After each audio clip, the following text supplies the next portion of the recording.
Hi Nigel, Jamie Weir here from Sky Sports. Has Craig Dawson ever attempted anything like that in training? And if so, has he ever pulled it off? Look, he's a very committed player. I've heard he says he practices it. I'm not sure about that, but he's very pleased with his contribution today. He's had to be patient. Kabasele and Cathcart have been for a long time a partnership, and he's had to wait for his chance, and he's come back in today and both ends of the pitch been very, very committed, and I'm pleased for him. So yeah, good for him to not to avoid your question, but he's it doesn't surprise me that he's come up with an equaliser for us. He's very, very committed going into the box for sure.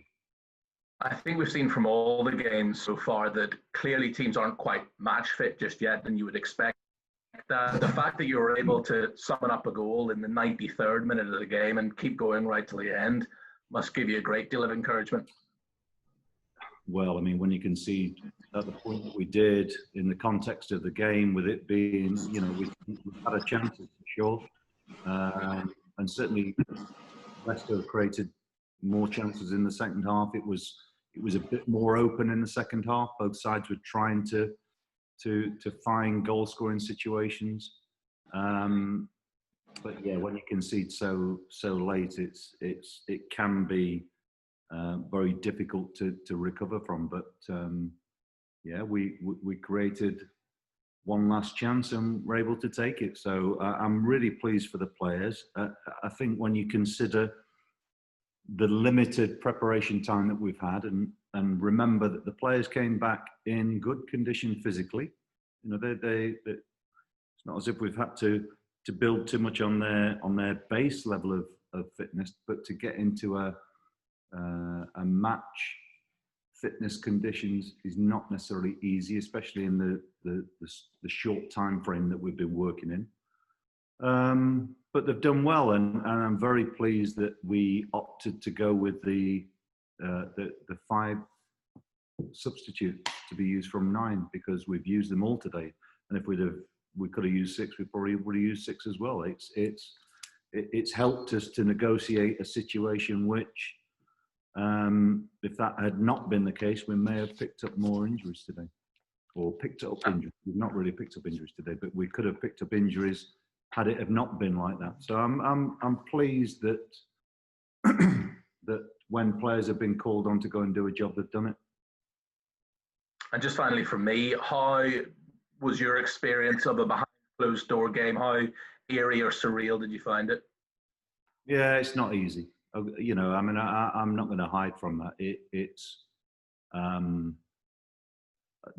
You've got to remember that there are a lot of players who respond to the emotional attachment of an atmosphere in a game, and I think it's something that we've all got to come to terms with for the good of the game. The good of the game being that we've got to find a solution in the short term to allow the game to survive, really, in many ways, in the format that it is. You know, it's the global pandemic that we're experiencing has put many industries at risk for sure, and we're not immune to that either. So, you know, it's important that we do find solutions. It's not something I would, as the players, I'm sure, would be in the same situation, wouldn't choose it to be the case.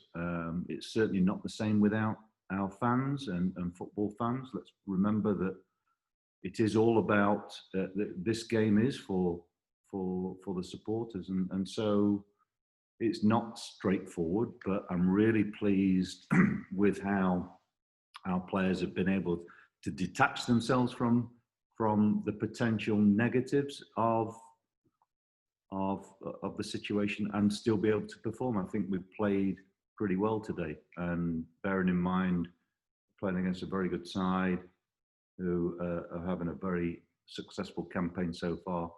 Yeah, it's an important point for us for sure. Thank you, Nigel. Appreciate that. Pleasure. Yeah. Whenever you're ready. Oi, Click here for more videos.